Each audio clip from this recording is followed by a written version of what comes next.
தயாரிப்பாளர்களாகிய நண்பர்களே, இயக்குனர் கௌதமன் அவர்களே, அவரை சார்ந்த தொழில்நுட்ப கலைநுட்ப கலைஞர்களே, பாசத்திற்குரிய பத்திரிகையாளர்களே, ஊடக உறவுகளே, உங்கள் அனைவருக்கும் எனது அன்பான வணக்கத்தை தெரிவித்துக் கொள்கிறேன். ஒரு 465 கிலோமீட்டர் சாலை வழியே பயணப்பட்டு இந்த விழாவுக்கு வந்திருக்கிறேன். அது ஒரு சாதனை அல்ல, கடமை அல்லது பொறுப்பு என்று நினைக்கிறேன். பொறுப்பு ஏன் என்றால், கௌதமன் எங்கள் சமகாலத்தில் மதிக்கத்தக்க ஓர் இயக்குனர் மற்றும் சமரசமில்லாத ஒரு போராளி. கலைத்துறையில் தமிழ் இன உணர்வோடும் மொழி உணர்வோடும் இயங்குகிறவர்கள் சிலர். அதிலும் அந்த இன உணர்வையும் மொழி உணர்வையும் வணிகத்துக்காக பயன்படுத்துகிறவர்கள் பலர். அந்த வணிக நோக்கம் இரண்டாம் பட்சமாகவும் லட்சிய நோக்கம் முதல் பட்சமாகவும் திகழ வேண்டும் என்று தன்னை அர்ப்பணித்துக் கொண்டு அதற்காகவே தன்னை கரைத்து கொண்டிருக்கிற இயக்குனர் கௌதமன் எனக்கு பிடிக்கும். என் சகோதரன், என் இளைய தம்பி என்று நான் கௌதமனை கொண்டாடுவேன். அதனால் கௌதமன் வெற்றி பெற வேண்டும், அவர் படைப்புக்கு அவர் இட்டிருக்கிற உழைப்பு கொண்டாடப்பட வேண்டும் என்பதற்காக நான் வந்திருக்கிறேன். நான் இந்த விழாவில் வந்து பேசுவதனாலோ அவர் பெருமைகளை இங்கு உச்சி புகந்து உகந்து பாராட்டுவதனாலோ இந்த படத்திற்கு பெரு வெற்றி கிடைத்துவிடும் என்று நான் நினைக்கவில்லை. இந்த படத்தின் வெற்றியில் எனக்கும் பங்கிருக்கிறது என்று சொல்லிவிட்டு போகவே நான் வந்தேன். மற்றபடி ஒரு படத்தின் வெற்றி என்பது இந்த மாதிரி விழாக்களால் தீர்மானிக்கப்படுவதல்ல. இந்த மாதிரி ஒரு பத்திரிகை சந்திப்புகளால் மட்டுமே தீர்மானிக்கப்படுவதல்ல. இன்றைக்கு திரைப்பட உலகத்தினுடைய நோக்கும் போக்கும் ரொம்ப துன்பப்படுகிற நிலையில் இருக்கிறது என்பதை நீங்கள் அறிவீர்கள். எனக்கு முன்னாலே பேசிய தயாரிப்பாளர் நண்பர் ஒரு அழகான கருத்தை சொன்னார். 200 படங்கள் வெளிவருகிற பொழுது 10 படங்கள் தான் வன்முறையற்று இருக்கின்றன என்ற கருத்தை சொன்னார். இன்னொரு கருத்தையும் அதன் உட்பொதி பொருளாக நீங்கள் சொல்லி இருக்க வேண்டும். அதை நான் சொல்கிறேன். 200 படங்கள் வந்தால் 10 படங்கள் மட்டும்தான் வெற்றிக்கு பக்கத்தில் இருக்கக்கூடிய படங்களாக இருக்கின்றன என்பதையும் நீங்கள் சொல்லி இருக்க வேண்டும். அதற்கு என்ன காரணம் என்று நீங்கள் யோசித்து பார்த்தால், படையாண்ட மாவீரனுடைய கதையையும் திரைக்கதையையும் வாழ்வியலையும் அதன் வெளியீட்டையும் நீங்கள் தொடர்புபடுத்தி அதை உணர முடியும் என்று நான் நினைக்கிறேன். படையாண்ட மாவீரனுக்கு ஒரு பெரிய பலம் இருக்கிறது. அந்த பலத்தை சொல்வதற்கு முன்னால் நிகழ்கால படங்கள் பலவற்றின் பலவீனத்தை நான் சொல்ல வேண்டியவனாக இருக்கிறேன். அந்த பலவீனங்கள் ஒன்றிரண்டல்ல. நம்மிடையே மிகப்பெரிய நடிகர்கள் இருக்கிறார்கள், மிகப்பெரிய தயாரிப்பாளர்கள் இருந்தார்கள், இன்னும் இருக்கிறார்கள், மிகப்பெரிய ஒளிப்பதிவாளர்கள் இருக்கிறார்கள், மிகப்பெரிய தொழில்நுட்ப வல்லுநர்கள் இருக்கிறார்கள். ஆசியாவின் சிறந்த திரையரங்குகள் தமிழ்நாட்டில் இருக்கின்றன. இவ்வளவு இருந்தும் படங்கள் 200 படங்களில் ஏன் 10 படங்கள் மட்டுமே ஓடுகின்றன? 190 படங்கள் ஏன் பின்வாங்குகின்றன என்பதை சற்றே யோசித்து பார்த்தால், இவர்கள் வாழ்க்கையை பார்த்து சினிமா எடுக்காமல் படங்களை பார்த்து பல பேர் சினிமா எடுக்கிறார்கள். படம் என்பது பிம்பம், வாழ்க்கை என்பது நிஜம். இரத்தமும் கண்ணீரும் வேர்வையும் கலந்த ஒரு உண்மையான பிம்பம்தான் வாழ்க்கை. அந்த வாழ்க்கையிலிருந்து நீ உன்னை கடந்து போன வாழ்க்கை, நீ தொட்ட வாழ்க்கை, நீ துன்புற்ற வாழ்க்கை, உன்னை துன்பப்படுத்திய வாழ்க்கை, அல்லது சக மனிதனை துன்புறுத்தி சென்ற வாழ்க்கை, இவற்றை நீ படமாக எடுத்தால் ஒரு கனெக்டிவிட்டி, ஒரு தொடர்பு தன்மை இருக்கும் ரசிகனுக்கும் திரைக்கும் இடையில். அந்த தொடர்பு தன்மை அருந்து போனதனால், அந்நியப்பட்டு போனதனால், வாழ்க்கையோடு சம்பந்தமில்லாமல் போனதனால் பல படங்கள் அந்நியப்பட்டு போய்விட்டன என்று நான் நினைக்கிறேன். இன்னொரு முக்கியமான செய்தி, தங்கர்பச்சான் போன்ற தீவிரமான திரைக்காதலர்கள் அறிவார்கள். தமிழ்நாட்டில் தமிழர்கள் 8 கோடி மக்கள் இருக்கிறார்கள். 6 கோடி பேர் இருந்த பொழுது ஒரு 75 விழுக்காட்டு மக்கள் திரைப்படம் பார்த்தார்கள். 7 கோடி பேர் வருகிற பொழுது அது 60% குறைந்து விட்டது. 8 கோடி பேர் இருக்கிற பொழுது சினிமா பார்ப்பவர்களின் எண்ணிக்கை ஒரு 35-40 லட்சமாக குறைந்து விட்டது. இது என்ன காரணம் என்று கேட்டால், திரைப்படத்தை பார்ப்பதற்கான காதல் இருந்தது போய்விட்டதா என்று நமக்கு சொல்ல தெரியவில்லை. ஆனால் சினிமா தொழில்நுட்பத்தால் துண்டாடப்பட்டிருக்கிறது. கவியரசு கண்ணதாசன் சொல்லுவார், தம்பி, மீன் தண்ணீருக்குள் சுவாசிக்கிறதே உனக்கு ஆச்சரியமாயில்லை? எனக்கு அது கூட ஆச்சரியம் இல்லை. தண்ணீரில் சுவாசிக்கிற மீன் தண்ணீரிலேயே குழம்பாகி உயிர் விடுகிறதே, அதுதான் எனக்கு ஆச்சரியமாக இருக்கிறது என்பார். தொழில்நுட்பத்தால் வளர்ந்த சினிமா தொழில்நுட்பத்தாலே தன்னை தாழ்வு செய்து கொள்வதும் அல்லது மெல்ல மெல்ல ஓரமாக அழுகி கொண்டிருப்பதும் வருந்தத்தக்க செய்திகளாக நான் நினைக்கிறேன். எல்லோரும் இருந்தார்கள் என்று சொன்னேன் அல்லவா? நடிகர்கள், தயாரிப்பாளர்கள், தொழில்நுட்ப கலைஞர்கள், ஒளிப்பதிவாளர்கள், இசையமைப்பாளர்கள், பாடலாசிரியர்கள் என்று நறும் திறமைகள் பெற்ற பல பேர் திரையுலகில் வாழ்ந்து கொண்டிருக்கிற பொழுது எது இல்லை என்று கேட்டால், கதாசிரியன் என்ற ஜாதியை கொன்றது யார்? திரைக்கதை என்று ஒரு ஜாதி இருந்ததே, அவர்களை வழித்து எடுத்தது யார்? வசனகர்த்தா என்று ஓர் இனம் இருந்ததே, அவனை மழித்து வெளியேற்றியது யார்?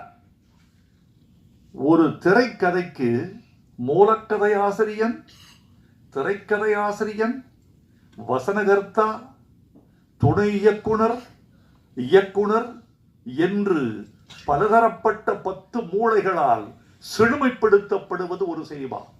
இந்த 10 மூளைகளால் செழுமைப்படுத்தப்பட வேண்டிய சினிமா, செழுமைப்படுத்தப்பட்ட சினிமா, அப்படி இருந்தும் தோல்வி கண்ட சில சினிமா, ஆனால் 10 மூளைகளால் இயக்கப்பட்ட போது பெரும்பாலும் வெற்றி கண்ட சினிமா இன்று தோல்வியடைவதற்கு காரணம் தமிழர்கள் திரையுலகில் திரை அரங்கத்திற்கு சென்று பார்க்கிற எண்ணிக்கை குறைந்து விட்டது. இந்த நம்பர் ஆஃப் ஆடியன்ஸ் என்று சொல்லப்படுவது குறைந்திருக்கிறது. ஒரு திரையரங்கில் 760 இருக்கைகள் இருக்கின்றன. முதல் படம் முதல் நாள் ஒரு பெரிய படம் வெளியாகிற பொழுது நான் கேட்கிற கேள்வி, திரையரங்கத்தில் எத்தனை இருக்கை? 760. எத்தனை பேர்? இருக்கையில் இருப்பவர்கள் எத்தனை பேர்? 210. பெரிய படத்துக்கு இது முதல் காட்சிக்கு 210. இதற்கு காரணம் தமிழர்கள் எண்ணிக்கை உள்ளே வருவது குறைந்து விட்டதா? சினிமாவை பற்றிய பிரமை முடிந்து விட்டதா? சினிமா என்ற ஒரு பெரிய மாயாஜாலம், அதை விட்டு தமிழர்கள் வெளியே வந்து விட்டார்களா? ஒரு மணமேடையில் ஒரு மணமகன், மணமகள் 2 பேரையும் வீடியோ எடுத்து, இவன்தான் அஜித், அந்த பெண் தான் திரிஷா, இதைவிட நீங்கள் என்ன சினிமா எடுக்க முடியும்? நாங்களே எடுத்துக் கொள்கிறோம், நாங்களே எடிட் செய்கிறோம், நாங்களே பின்னணி இசை சேர்க்கிறோம், நாங்களே போட்டு பார்த்து கைதட்டி கொள்கிறோம். நாங்கள் எடுக்கிற சினிமா ஒரு திருமண வீட்டில் நாங்களே சினிமா தயாரிக்கிறோம், நீங்கள் என்ன சினிமா தயாரிப்பது என்று சினிமாவின் ரகசியம் உடைந்து விட்டதா, சினிமாவின் பூடகம் போய்விட்டதா என்றெல்லாம் கேட்க வேண்டியவர்களாக இருக்கிறோம். கதாசிரியன் வேண்டும், கதை இலாக்கா வேண்டும், வசனகர்த்தா வேண்டும், திரைக்கதை ஆசிரியன் வேண்டும். இன்றைக்கு சில இயக்குநர்களை பற்றி கேள்விப்படுகிறேன், தன்னுடைய துணை இயக்குநர்களுக்கு கூட கதை சொல்வதில்லை. கதை இல்லை என்பது வேறு விஷயம். வைத்துக் கொண்ட என்ன சொல்கிறேன் என்றால், வைத்திருக்கிறார்கள் சொல்லவில்லை என்றால் என்ன தெரியுமா, என் ரகசியம் இவன் வழியாக வெளியே போய்விட்டால், ஏப்பா ஒரு ரகசியம் ஒருவன் மூலமா போவதனால உன் படம் அழிந்து போகும் என்றால் அந்த படத்தை நீ எடுத்தால் என்ன, எடுக்காவிட்டால் என்ன? மகாபாரதத்தை 100 பேர் எடுக்கலாம், 100 பேரும் சரியாக எடுத்தால் 100 பேரும் வெற்றி பெறுவார்கள். ராமாயணத்தை 1000 பேர் எடுக்கலாம், 1000 பேரும் சரியாக எடுத்தால் 1000 பேர் வெற்றி பெறுவார்கள். கதை கடைசி பாமரனுக்கும் தெரிந்த கதைதான். ரொம்ப ஆச்சரியமா இல்ல? ஒன்று சொல்றேன், உங்களுக்கு வியப்பா இருக்கும். இந்தியாவில் 2 இதிகாசங்கள், ஒரு இதிகாசம் மகாபாரதம், இன்னொரு இதிகாசம் ராமாயணம். இந்த 2க்குமான அடிப்படை வேறுபாட்டை பார்த்தீர்களா? ஒருத்திக்கு 5 பேர் என்பது ஒரு இதிகாசம், ஒருவனுக்கு ஒருத்தி என்பது இன்னொரு இதிகாசம். ராமனுக்கு சீதை, சீதைக்கு ராமன், இது ஒரு இதிகாசம். திரௌபதிக்கு 5 கணவர்கள் என்பது இன்னொரு இதிகாசம். அட பாவிகளை, எதை நம்ப சொல்லுகிறீர்கள்? 2 இதிகாசங்களும் வெற்றி, 2ம் இந்திய பண்பாட்டில் ஆன்மீக பாஷையில் சொல்வதானால் இந்திய பண்பாட்டில் 2 இதிகாசங்களும் 2 கண்கள் என்று சொல்லக்கூடியவர்கள் இருக்கிறீர்களே, அது வேறு. இப்ப வேறு வேறு வேறான 2 கதைகள், வேறு வேறான 2 உள்ளடக்கங்கள் எப்படி 2ம் வெற்றிகரமான கதைகளாக நாட்டில் நிலவுகின்றன, உலவுகின்றன என்று கேட்பதற்கு பதில் இல்லை. எனக்கான பதில், 2க்குமான காரணத்தையும் 2க்குமான காரியத்தையும் இதிகாச ஆசிரியன் சரியாக புனைந்திருக்கிறான் என்று சொல்ல வேண்டி இருக்கிறது. அப்படித்தான் ஒரு திரைக்கதை செய்கிறவன் அந்த காரணத்தை நியாயப்படுத்தக்கூடிய காரணத்தை செய்தால் தோல்விப்படமும் வெற்றி படம்தான். ஒப்புக்கொள்ளாத காரணங்களும் ஒப்புக்கொள்ளத்தக்கவைதான். ஆதலால் தோழர்களே, இந்த படத்தில் படையாண்ட மாவீரனில் எனக்கு இருக்கக்கூடிய நம்பிக்கை என்னவென்றால், இது வாழ்க்கை, ரத்தம், கண்ணீர், வியர்வை, ஒரு உண்மையான போராளியின் போராட்ட கதை. அதனால் இதில் கற்பனைகளுக்கு இடமில்லை, விதண்டாவாதங்களுக்கு இடமில்லை. இதில் இருக்கும் நிஜம் இந்த படத்தை காப்பாற்ற வேண்டும் என்று நான் நினைக்கிறேன். நான் வாழ்த்துவதனாலேயே ஒரு படம் வெற்றி பெறுவென்றால் எல்லா விழாக்களிலும் என்னையே அழைத்திருப்பார்கள். நான் மட்டுமல்ல, ரஜினிகாந்த் வாழ்த்தினால் எல்லா படமும் ஓடும் என்றால், அவர் படம் பார்த்தாலே எல்லா படமும் ஓடிவிடும் என்றால், எல்லா படத்திற்கும் அவரையே அழைத்து நாம் எல்லா படங்களையும் போட்டு காட்டலாம். அப்படி ஒரு 10 பேர் இருந்தால் ரொம்ப வசதி. அப்படியெல்லாம் அல்ல. இந்த படத்தினுடைய வெற்றி என்பது படத்தை பொறுத்தது, பார்க்க வருகிற தமிழர்களை பொறுத்தது என்றுதான் நான் கருதுகிறேன். படத்துக்கும் பார்வையாளனுக்கும் மத்தியில் படைத்தவன் எவனும் நிற்க முடியாது, இடமில்லை. சிவனுக்கும் இந்த திரைக்கும் இந்த பார்வையாளனுக்கு மத்தியில் கடவுளே வந்தாலும் கூட கன்வின்ஸ் பண்ண முடியாது. அதை அவன் தான் பண்ணணும். அதை நம்முடைய கௌதமன் செய்திருப்பார் என்று நினைக்கிறேன். எனக்கு இன்னொரு நம்பிக்கை கௌதமன், நான் எழுதியிருக்கேன் தமிழ் படங்களில் நிறையா ஃபோக்லோர் என்று சொல்லக்கூடிய நாட்டுப்புற கதையாடல்கள். மலையூர் மம்பட்டியான், கரிமேடு கருவாயன், இன்னும் சில படங்கள் இப்படி வந்திருக்கு. இந்த 2 படங்களும் அமோக வெற்றி. கரிமேடு கருவாயன் மதுரையில் வாழ்ந்த பாத்திரம், மலையூர் மம்பட்டியான் சேலத்தில் வாழ்ந்த பாத்திரம், சந்தன வீரப்பன் சந்தனக்காட்டில் வாழ்ந்த பாத்திரம். இப்படி வாழ்ந்த பாத்திரங்களின் அசகாய சூரத்தனங்கள் என்றைக்குமே மக்களால் கொண்டாடப்படும். அப்படித்தான் இந்த படையாண்ட மாவீரன் படமும் கொண்டாடப்படும் என்ற நம்பிக்கையால், என் பழைய நம்பிக்கையால் இந்த படம் வெற்றி பெறும் என்ற நம்பிக்கையை நான் உங்களுக்கு ஊட்டி செல்கிறேன். வெற்றி பெற வேண்டும் என்று நான் விரும்புகிறேன். இது வெற்றி பெற்றே தீரும் என்றெல்லாம் நான் போலி வாக்குறுதிகள் கொடுத்துவிட்டு செல்ல வேண்டும் என்று விரும்பவில்லை. ஒலிபெருக்கிக்கு முன்னாலாவது மனிதன் உண்மை சொல்ல வேண்டும். நல்ல விஞ்ஞானிகள் இருந்தால், நான் அடிக்கடி சொல்லுவேன், நல்ல விஞ்ஞானிகள் இருந்தால் ஒரு ஒலிபெருக்கி கண்டுபிடிக்க வேண்டும். நீங்கள் என்ன பொய் சொன்னால் அவன் மூஞ்சியில் ஷாக்கடிக்கிற ஒரு ஒலிபெருக்கி இருந்தால் நாட்டில் பல நன்மைகள் நடந்துவிடும். முதல்ல பாராளுமன்றத்தில் வைக்கிறோம், சட்டமன்றத்தில் வைக்கிறோம், பொது மேடைகளில் வைக்கிறோம். அதை பொய் சொன்னால் அது முகத்தில் வந்து ஷாக்கடிக்கும். அவருடைய அலைகள் உண்மைக்கு மட்டும்தான் அது ஏற்றுக்கொள்ளும், பொய்யை ஏற்றுக்கொள்ளாது என்று வைக்க வேண்டும். எனவே நண்பர்களே, எனக்கு இன்னொரு நிறைய சொல்லலாம் உங்கள்கிட்ட. நீண்ட சொற்பொழிவாக இது ஆகிவிடக் கூடாது என்ற கவனத்திலும் நான் இருக்கிறேன். கௌதமன் வீட்டுக்கு வந்த பொழுது, கௌதமன் எப்போ வந்தால் நீ வரலாம்ப்பா, நம்ம வீடு நீ வாப்பா.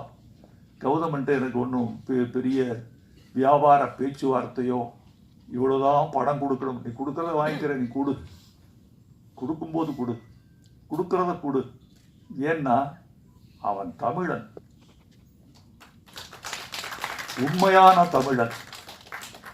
தமிழ்நாட்டில் பிறந்ததால் மட்டுமல்ல தமிழன், தமிழ்நாட்டில் பிறந்ததெல்லாம் தமிழன்னு நினைக்காதீங்க.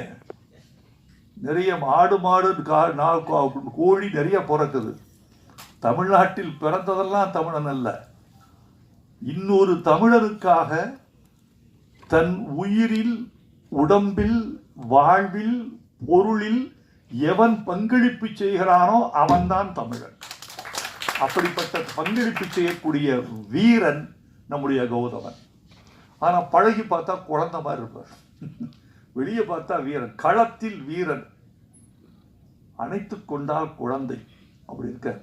அவர் வந்தபோது அவர் கதை சொல்ல அவர் கண்களில் ஏற்பட்ட நெருப்பு இருக்க, ஏய் அப்பா என்ன எதியா இப்படி தீவிரமா இருக்காரு நம்ம கௌதமன் கவிஞரே அப்படி சொல்லுகிற பொழுது அவருடைய உடல் துடிப்பதும், உதடுகள் துடிப்பதும், கண்கள் சிவப்பதும், உடல் மொழி உக்கரமாவதும், அவருடைய ஜாடைகளெல்லாம் வேறு உயரத்துக்கு செல்வதும், அடிக்கடி நாற்காலியை விட்டு அரையடி எழுந்து கொள்வதும், நான் விட்டா நாற்காலி மேலே நின்று வர போடுறது அப்படி இருந்து சொல்வதும், பாடல் வாங்க வருகிற பொழுது அந்த பாடலை நாம் வாசித்து காட்டுகிற அந்த நிமிடத்துக்காக அவர் தவிக்கிற தவிப்பும், முதலாக காதலியிடமிருந்து காதல் கடிதம் வந்தால் காதலன் எப்படி காத்திருப்பானோ அப்படி கவிதை பாட்டு ரெடியா, நான் படிச்சு காட்டுறேன், காட்டுங்க, படிச்சு காட்டுற அந்த படையாண்ட மாவீரா மாவீரா மாவீரா வாவா வீரா மாவீரா பாட்டை கேட்கும் போதெல்லாம் அப்படியே துடிச்சிட்டாரு மனுஷன். நான் அப்படி நினைச்சேன், எனக்கு பல பாடல்கள் கூட ஒரு 7000 பாட்டு கொடுத்துருக்கோம், வந்திருக்காங்க பல பேர்.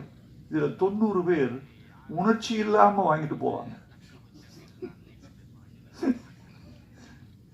நான் உங்ககிட்ட ஒன்று கேட்டேன், நீங்கள் ஒன்று கொடுத்துட்டீங்க, இது என் கடமை, அது உன் கடமை, பார்ப்போம் இது என்ன ஆகுதுன்னு பார்ப்போம். படித்து கூட பார்க்க மாட்டாங்க, படித்து காட்டினா வானத்தை பார்த்துட்டு இருப்பாங்க. சுவரில் பள்ளி இருந்தால் அதை ரசிப்பார்கள், படித்து காட்டுகிற விஷயத்தை ரசிக்க மாட்டார்கள். அப்படியெல்லாம் நிறையா இருக்குது. நான் அதெல்லாம் எப்படி தெரியுமா, இவர்கள் ரசிக்கவில்லை என்றாலும் பாடலை இவர்கள் கெடுத்து விட மாட்டார்கள் என்ற நம்பிக்கையோடு கொடுத்துருக்கேன். ஆனால் என்னிடம் வாங்கிய பாட்டை, இந்த ட்ரெய்லர் பார்த்தேன், தீ பிடிக்கிற ட்ரெய்லர், ரொம்ப பிரமாதமாக இருக்கு. எழுதியிருக்கிற நதியில் குளித்தது போதும், இனிமேல் குருதியில் குளித்து வாவா, பொடிநடை போட்டது போதும், இனிமேல் புலிநடை போட்டு வாவா, ஆதித்தமிழின் அடையாளமேவா, ஆதிக்கம் அழிக்கும் படையாளமேவா, ஆரவனை உன் இடுப்பில் கட்டு, 1000 யானையை கால்களில் கட்டு. கைதட்டி எழுந்துட்டாங்க. என்னையா வழி இது, 1000 யானையை கால்களில் கட்டு. இப்படிப்பட்ட ஆட்களுக்கு தான் அழுது. சில பேர் நீங்க நினைப்பீர்கள், நீங்க பாலச்சந்திரன் நல்லா எழுதுவீங்க, பாரதிராஜாவுக்கு நல்லா எழுதுவீங்க, ரஜினிகாந்துக்கு தான் நல்லா எழுதுவீங்க, எங்களுக்குலாம் எழுத மாட்டேங்கிறாங்க. சில பேர் கேட்குறாங்க, எனக்கு ஆச்சரியமா இருக்கும்.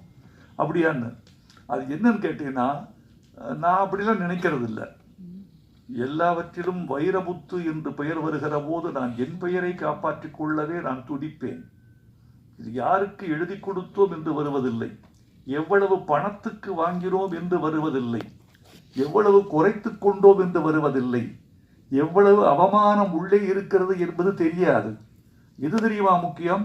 இந்த பாட்டுக்கு கீழே இயற்றியவர் வைரமுத்து என்ற முத்திரையை காப்பாற்றிக் கொள்வதற்காகவே எல்லா பாட்டையும் ஒரே நிலையில் எழுதுகிறோம். யாருக்கு தெரியுமா நல்ல பாட்டு வரும்? எவன் ஒருவன் ரசிக்கிறானோ அவனுக்கு நல்ல பாட்டு வரும். தங்கர் பச்சான் ரசிப்பார் பயங்கரமா. பயப்பான ரசிப்புன்னா கொஞ்சம் நெஞ்ச ரசிப்பு இல்லை.